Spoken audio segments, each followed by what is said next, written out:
ಅಜ್ಜಿ ಮನೆಯಲ್ಲಿ ಅಗಿಲು ಸೇವೆ, ಕೊರಗಜ್ಜನಿಗೆ ಅಗಿಲು ಸೇವೆ ಇದ್ದ ಕಾರಣ ನಾವು ಅಜ್ಜಿ ಮನೆಗೆ ಹೊರಟಿದ್ದೇವೆ.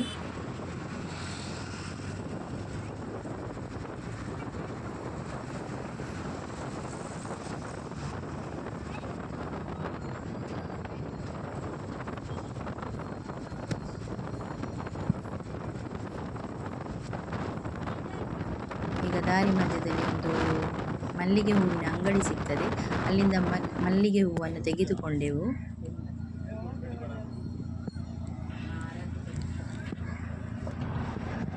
ಎಷ್ಟು ಮಲ್ಲಿಗೆ ಉಂಟು ನೋಡಿ. ಮಲ್ಲಿಗೆ ಅಂದರೆ ಯಾರಿಗೆ ಇಷ್ಟ ಇಲ್ಲ ಹೇಳಿ, ಎಲ್ಲರಿಗೂ ಇಷ್ಟನೇ ಮಲ್ಲಿಗೆ ಅಂದರೆ. ಹೆಣ್ಣು ಮಕ್ಕಳಿಗಂತೂ ತುಂಬ ಇಷ್ಟ ಮಲ್ಲಿಗೆ ಅಂದರೆ. ಈಗ ನಾವು ದೇವರಿಗೆ ಹಾಕಲು ಕೊಂಡೋಗ್ತಾ ಇದ್ದೇವೆ ಮಲ್ಲಿಗೆಯನ್ನು.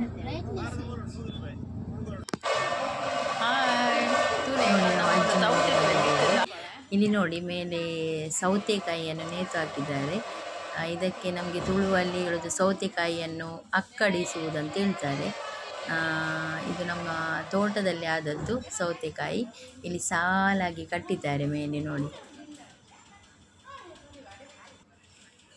ಚಂದ ಕಾಣ್ತದೆ ನೋಡಿ, ಎಷ್ಟು ಚಂದ ಕಟ್ಟಿದ್ದಾರೆ ನೋಡಿ ಸೌತೆಕಾಯಿಯನ್ನು. ನಮಗೆ ಪದಾರ್ಥ ಮಾಡಲಿಕ್ಕೆ ಬೇಕಾದಾಗ ತೆಗೆದು ಪದಾರ್ಥ ಮಾಡಿದರೆ ಆಯಿತು, ಇಲ್ಲದಿದ್ದರೆ ಅಲ್ಲಿ ಇರ್ತದೆ, ಏನಾಗೋದಿಲ್ಲ ನೋಡಿ. ಮತ್ತು ಇದು ನೋಡಿ, ಇದು ಗೋಶಾಲೆ, ಅಜ್ಜಿ ಮನೆಯಲ್ಲಿರುವ ಇರುವಂತಹ ಗೋಶಾಲೆ ಇದು. ಈ ಕೋಣಗಳನ್ನು ಕಂಬಳಕ್ಕೆಲ್ಲ ಕೊಂಡೋಗ್ತಾರೆ. ಕಂಬಳದಲ್ಲಿ ಭಾಗವಹಿಸುವ ಕೋಣಗಳಿದೆ, ಒಂದು 3 ಸೆಟ್ ಇದೆ ಕೋಣಗಳು, 3 ಜೋಡಿ ಇದೆ ಕೋಣಗಳನ್ನು ಕರ್ಕೊಂಡೋಗ್ತಾರೆ ಕಂಬಳಕ್ಕೆ. ಮತ್ತು ನೋಡಿ ಅದೆಷ್ಟು ಚಂದ ಕಾಣ್ತದೆ, ನನಗೆ ತುಂಬ ಖುಷಿ ಆಯ್ತು ಇದನ್ನು ನೋಡುವಾಗ. ಮತ್ತು ಇಲ್ಲಿ ನೋಡಿ, ಈಗ ನೋಡಿ ಇದು ಕೊರಗಜ್ಜ ದೇವರ ಸನ್ನಿಧಿ.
ನಾವು ನಮ್ಮ ವಾಟ್ಸಪ್ ಮಾಡೋಣ ದೊಡ್ಡ ಅಂತೇಳಿ ಬರೀತಾರೆ.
ಕೊರಗಜ್ಜನಿಗೆ ಅಗಿಲು ಸೇವೆ ಆಯಿತು ನೋಡಿ. ಇದು ಮಂತ್ರ ದೇವತೆಯ ಸನ್ನಿಧಿ.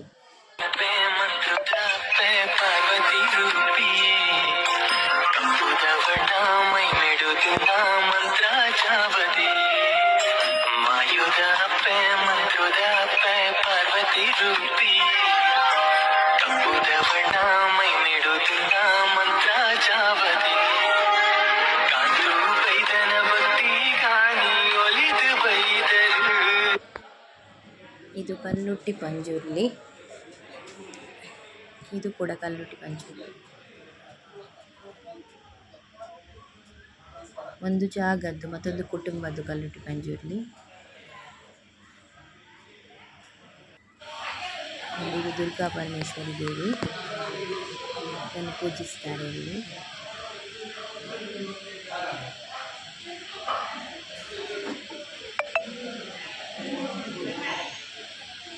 ಇದು ಸಾಯಿಬಾಬನ ಮೂರ್ತಿ. ಇದು ಮಂತ್ರ ದೇವತೆಯ ಗಂಧ ಪ್ರಸಾದ.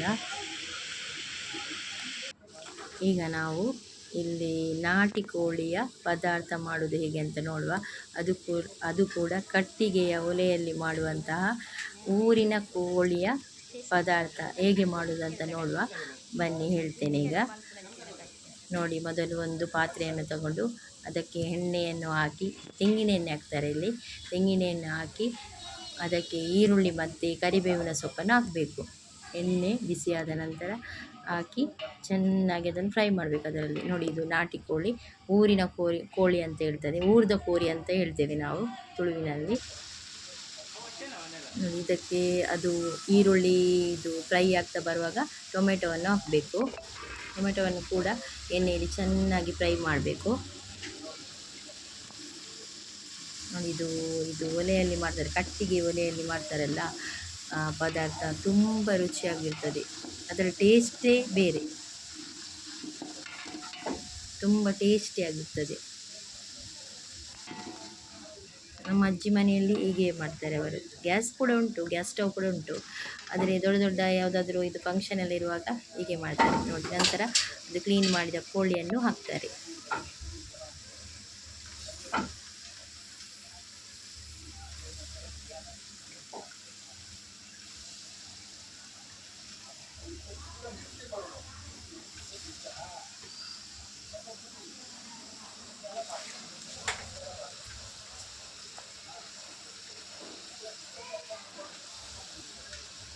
ಕೋಳಿಯನ್ನು ಸರಿ ನೀರನ್ನೆಲ್ಲ ಹಿಂಡಿ ಕೋಳಿಯನ್ನು ಹಾಕಬೇಕು.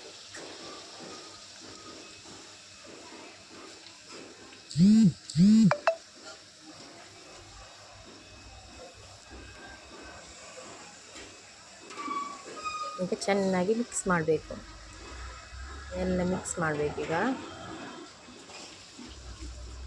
ಅದಕ್ಕಿಂತ ಮೊದಲು ಶುಂಠಿ ಬೆಳ್ಳುಳ್ಳಿ ಪೇಸ್ಟ್ ಹಾಕಲಿಕ್ಕೆ ಉಂಟು. ಈಗ ಶುಂಠಿ ಬೆಳ್ಳುಳ್ಳಿ ಪೇಸ್ಟ್ ಹಾಕಬೇಕು.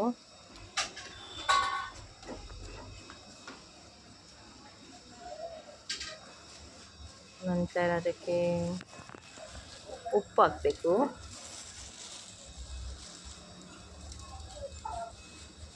ಮತ್ತು ಅರಶಿನ ಪುಡಿ ಹಾಕ್ತಾರೆ ಈಗ. ಅರಶಿನ ಹಾಕಿ ಚೆನ್ನಾಗಿ ಮಿಕ್ಸ್ ಮಾಡಿ ಬೇಯಲಿಕ್ಕೆ ಇಡಬೇಕು. ಇದು ಸ್ವಲ್ಪ ಬೇಯಲಿಕ್ಕೆ ಸ್ವಲ್ಪ ಲೇಟ್.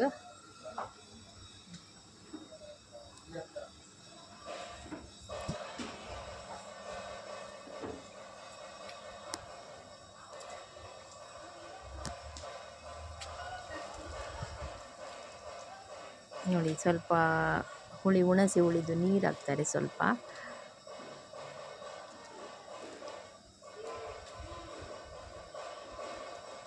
ಎಲ್ಲ ಹಾಕಿ ಮಿಕ್ಸ್ ಮಾಡಬೇಕು.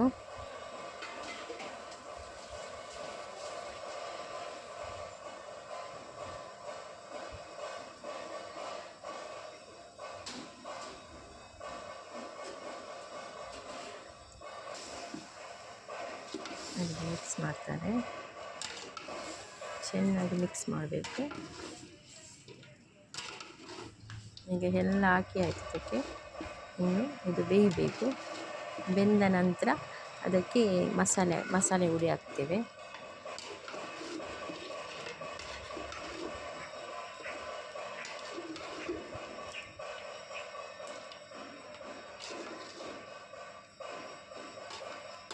ಈಗ ಬೇಯಲಿಕ್ಕೆ ಬಿಡಬೇಕು. ಒಂದು ಅದಕ್ಕೆ ಮುಚ್ಚಳವನ್ನು ಮುಚ್ಚಿ ಬೇಯಲಿಕ್ಕೆ ಬಿಡಬೇಕು. ಮತ್ತು ನೀರು ಬೇಕಾದರೆ ಸ್ವಲ್ಪ ಸೇರಿಸಬೇಕು. ಅದಕ್ಕೆ ನೀರು ಸೇರಿಸಲೇಬೇಕಾಗ್ತದೆ. ಅದು ಸ್ವಲ್ಪ ಬೇಯಲಿಕ್ಕೆ ಸ್ವಲ್ಪ ಲೇಟ್ ಉಂಟು.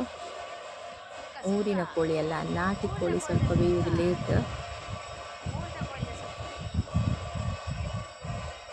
ನಂತರ ನೋಡಿ ಈಗ ಬೆಂದಿದೆ. ಈಗ ಇದಕ್ಕೆ ಮಸಾಲೆ ಹುಡಿಯನ್ನು ಹಾಕ್ತಾರೆ. ಮೊದಲೇ ತಯಾರಿಸಿಟ್ಟಂತಹ ಚಿಕನ್ ಮಸಾಲ ಹುಡಿ ಹಾಕ್ತಾರೆ. ಮನೆಯಲ್ಲೇ ತಯಾರಿಸಿದ್ದು ಹುಡಿ ಅದನ್ನು ಹಾಕ್ತಾರೆ. ನಂತರ ಅದಕ್ಕೆ ಇದು ತೆಂಗಿನಕಾಯಿ ತುರಿದು ಅದನ್ನು ಸ್ವಲ್ಪ ಗ್ರೈಂಡ್ ಮಾಡಿ, ಮಿಕ್ಸಿಯಲ್ಲಿ ಗ್ರೈಂಡ್ ಮಾಡಿ, ಸ್ವಲ್ಪ ಅದಕ್ಕೆ ಹಳದಿ ಎಲ್ಲ ಹಾಕಿ ಸ್ವಲ್ಪ ಗ್ರೈಂಡ್ ಮಾಡಿದ ತೆಂಗಿನ ತುರಿಯನ್ನು ಹಾಕ್ತಾರೆ. ಇದಕ್ಕೆ ಹಾಕಿ ಚೆನ್ನಾಗಿ ಮಿಕ್ಸ್ ಮಾಡ್ತಾರೆ. ಒಬ್ಬೊಬ್ಬರು ಒಂದೊಂದು ಥರ ಮಾಡ್ತಾರೆ ಪದಾರ್ಥ. ನಮ್ಮ ಕಡೆ ಹೀಗೆ ಮಾಡ್ತಾರೆ, ನಮ್ಮ ಅಜ್ಜಿ ಮನೆ ಕಡೆ.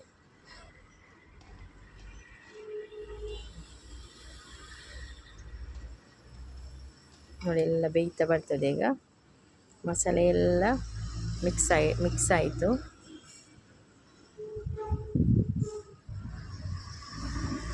ನೋಡಿ ಎಷ್ಟು ಚೆನ್ನಾಗಿ ಕಲರ್ ಎಷ್ಟು ಚೆನ್ನಾಗಿ ಬಂದಿದೆ ಅಂದರೆ ನೋಡುವಾಗಲೇ ಖುಷಿ ಆಗ್ತದೆ.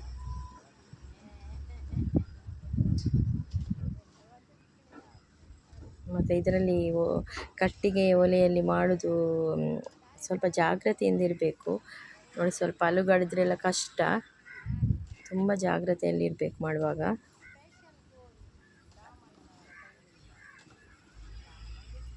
ಎಲ್ಲ ಚೆನ್ನಾಗಿ ಮಿಕ್ಸ್ ಮಾಡ್ತಾರೆ. ಅದು ಹಸಿ ವಾಸನೆ ಹೋಗಬೇಕು, ಮಸಾಲೆದು ಹಸಿ ವಾಸನೆ ಹೋಗುವ ತನಕ ಚೆನ್ನಾಗಿ ಮಿಕ್ಸ್ ಮಾಡ್ತಾರೆ.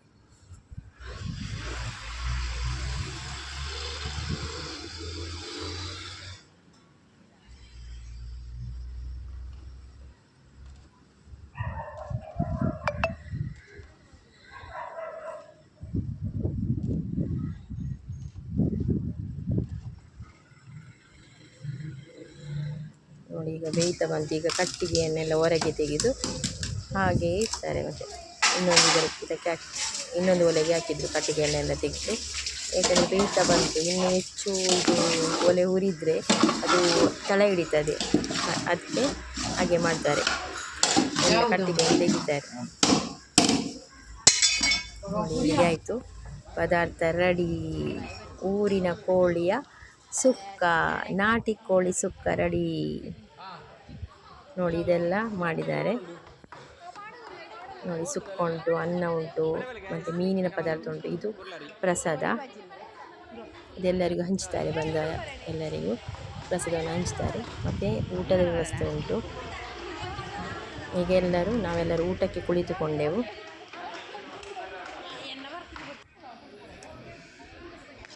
ನೋಡಿ ನಮ್ಮ ಕಡೆ ಇಲ್ಲಿ ಬಾಳೆ ಎಲೆಯಲ್ಲಿ ಊಟ ಮಾಡ್ತೇವೆ ನಾವು.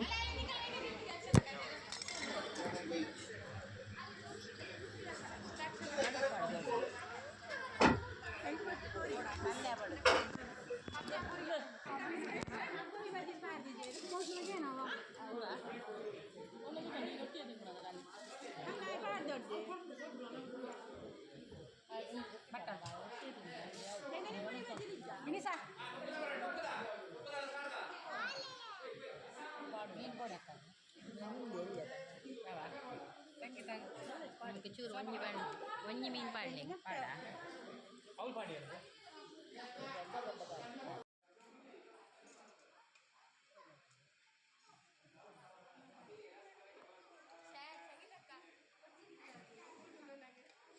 ನಿಖಲ್ ಬಾಯಿಗೆ ದೀಪಿನ ದೀಪ ಜಾನ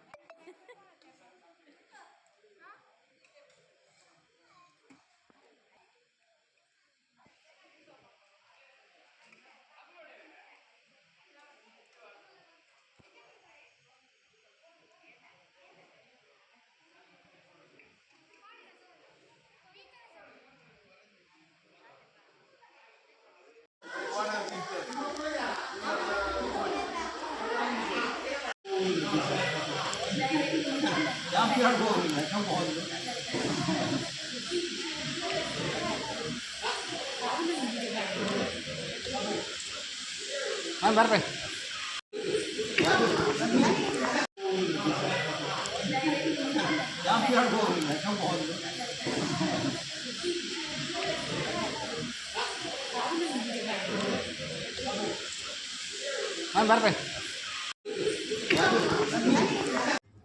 ಈ ವಿಡಿಯೋ ಇಷ್ಟ ಆಗಿದ್ದಲ್ಲಿ ಲೈಕ್ ಮಾಡಿ, ಶೇರ್ ಮಾಡಿ ಮತ್ತು ಸಬ್ಸ್ಕ್ರೈಬ್ ಮಾಡಿ. Thanks for watching.